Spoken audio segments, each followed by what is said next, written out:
कदर, तुझी आई असती तर? ती नाटक करते आहे. तिला काहीच झालं नाही. एकदम लबाड आहे. मालती त्यांची सून श्रेया जोरजोरात बोलत होती. विभा आपल्या थोरल्या जावेकडे म्हणजेच मालतीताईंकडे पूजेच्या निमित्ताने गेली होती. तिथे तिने श्रेयाचे हे शब्द ऐकले आणि तिचं डोकं एकदम सुन्न झालं. विभा आणि मालतीताईंचे चांगले संबंध होते. दोघी एकाच शहरात राहत होत्या. गेल्या काही महिन्यांपासून मालतीताईंना विस्मरणाचा त्रास होऊ लागला होता. आधीची मालती म्हणजे खूप करारी, अतिशय हुशार अशी होती. सरकारी नोकरीत असताना ती उच्च पदावर कार्यरत होती. त्यांचा मुलगा शशांक आणि श्रेया नोकरीनिमित्ताने बेंगलोरला राहत होते. मालती त्यांचे पती माधवराव हे स्वभावाने अतिशय गरीब होते, पण खूप कर्तबगार होते. श्रेया तावातावाने हे सगळं बोलत होती तरी सुद्धा तिला मालतीताईंचा मुलगा शशांक किंवा माधवराव काहीही बोलत नव्हते. तिला समजवण्याच्या उद्देशाने विभा तिला म्हणाली, श्रेया, तू असं कसं म्हणतेस? तुझं लग्न झाल्यापासून तू त्यांना पाहत आहेस ना? त्या आधी कधी अशा वागल्या आहेत का? कोणी खोटं बोललेलं त्यांना चालायचं नाही तर त्या आता असं मुद्दाम कशाला करतील? तुम्हाला काही माहित नाही. आम्ही कधी पण आलो तर नेहमी बघत असते. गाणी लागल्यावर नाचायचं बरं कळतं आणि खायचं कसं कळतं. काय म्हणतात तर माझ्या काही लक्षात नाही राहत. जेवायचं कसं ते कळतं आणि जेवण कसं करायचं ते मात्र त्यांना आठवत नाही. खूप नाटकी बाई आहे. अरे शशांक, तू तरी श्रेयाला समजा. ती म्हणते तशी तुझी आई आहे का? तुझ्यासाठी तिने आणि बाबांनी काय काय केले हे तुला सर्व माहीत आहे ना? असं बोलताना विभाला शशांकच्या जन्मापासूनच्या सगळ्याच घटना आठवल्या. मालती आणि माधव तसे एकमेकांच्या नात्यातले होते. मालती अभ्यासात खूपच हुशार होती. गणित या विषयात तिचा हातखंडा होता. लहानपणी एकत्र खेळता खेळता मालती आणि माधवने तारुण्यात प्रवेश केला. दोघं एकमेकांच्या प्रेमात कधी पडले ते त्यांनाच कळलं नाही.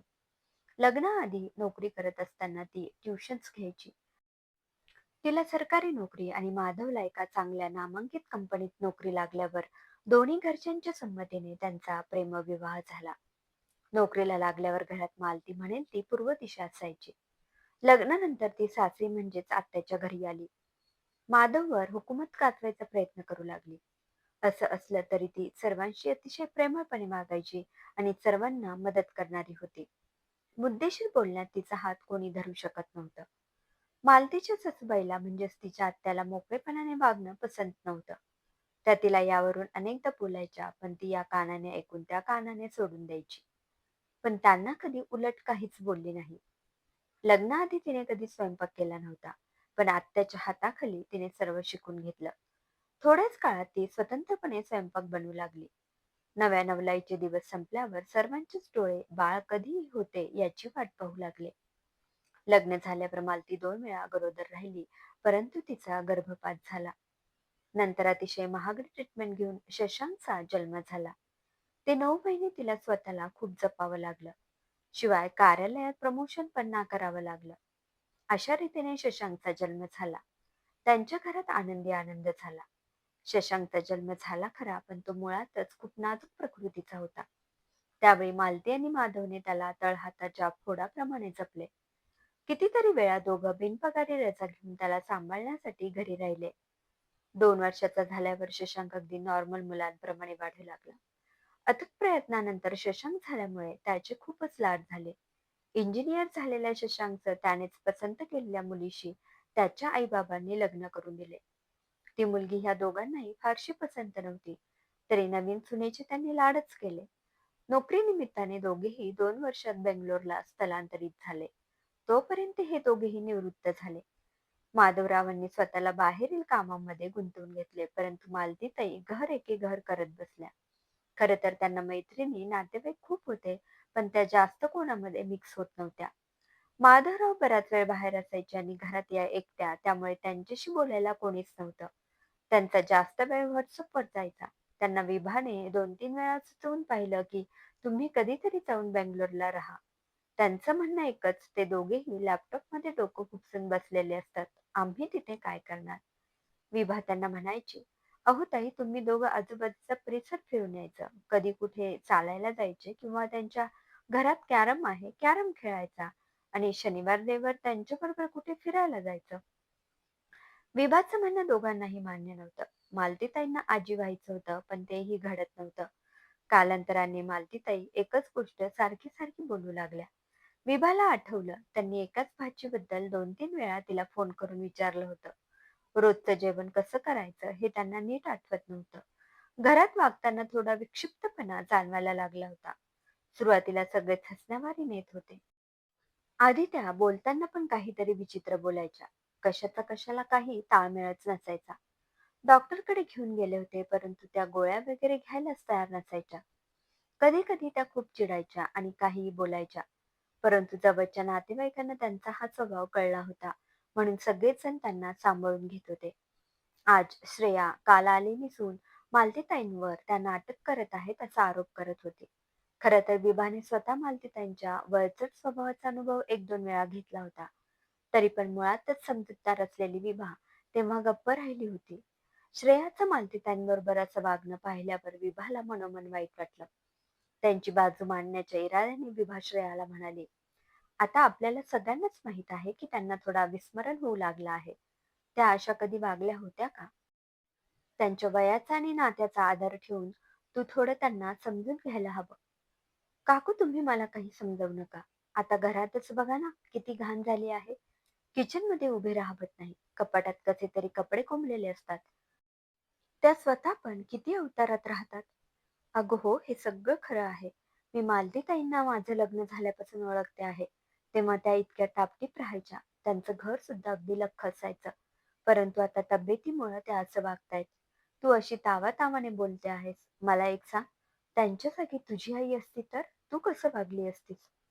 फर्स्ट ऑफ ऑल, माझी आई अशी वागलीच नसती. ती सर्वांशी खूप व्यवस्थित वागते. आईसारखं तर ती जन्मात वागू शकणार नाही. तिला इतरांशी कसं वागायचं याची खूप चांगली जाणीव आहे. तू इतकं खात्रीने कसं बोलू शकतेस? कोणता आजार कोणाला कधी होईल हे कधी कोणी सांगू शकतं का? आता हेच बघ ना, इथे पूजा चालू आहे तरी तू व्हिडिओ कॉल करून तुझ्या आईला सगळं पूजेचं दाखवतेस. कोणती साडी नेसली आहेस ते दाखवतेस.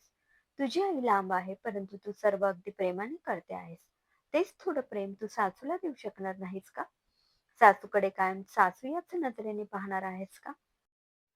काकू, तुम्ही कोणाचं कंपॅरिझन कोणाबरोबर करताय? माझ्या आईला सगळ्याची आवड आहे. आई सुद्धा पूर्वी देवपूजा करायच्या, पण हल्ली देवाकडे त्या ढुंकून सुद्धा बघत नाहीत. हो, त्यांना देवपूजेची खूपच आवड होती. अगदी सकाळी लवकर उठून ऑफिसला जायच्या आधी देवपूजा, ठराविक वारी, नैवेद्य वगैरे सगळं ती दाखवायची. पण आता असं झालं आहे म्हणूनच ना ती देवाकडे बघत नाही. काही असलं तरी त्यांच्या वागण्याचा आम्हाला आता खूप त्रास होतो. बाबांना पण त्या खूप त्रास देतात. ते आपलं सगळं सहन करतात. इतक्या वर्षांचा सहवास आहे त्यांचा. अरे शशांक, तुझ्याकडून ही अपेक्षा नाही. तू तरी तुझ्या आईला समजून घ्यावं. श्रेयाला पण समजून सांग. ती असं आईच्या अंगावर ओरडते ते चालतं का तुला? तुम्ही दोघांनी आता घराकडे लक्ष द्यायला हवं. लांब असलात तरी आउटसोर्सिंग करून साफसफाई वगैरे करून घेणं हे तुमचं कर्तव्य आहे. काकू, तुझं बरोबर आहे. माझी आई अशी कधीच नव्हती. मला पण तिच्याकडे बघून खूप वाईट वाटतं.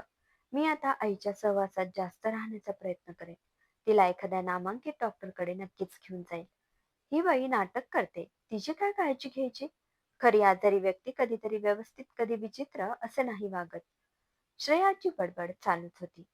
तुझं तोंड बंद ठेव. कोणाची वेळ कधी येईल कोणी सांगू शकत नाही. आम्ही सर्वजण त्यांच्याशी खूप संयमाने वागतो. तू पण थोडा संयम ठेवायला शिक. काकू, हल्लीच्या पिढीकडे संयम ठेवायला वेळ नसतो.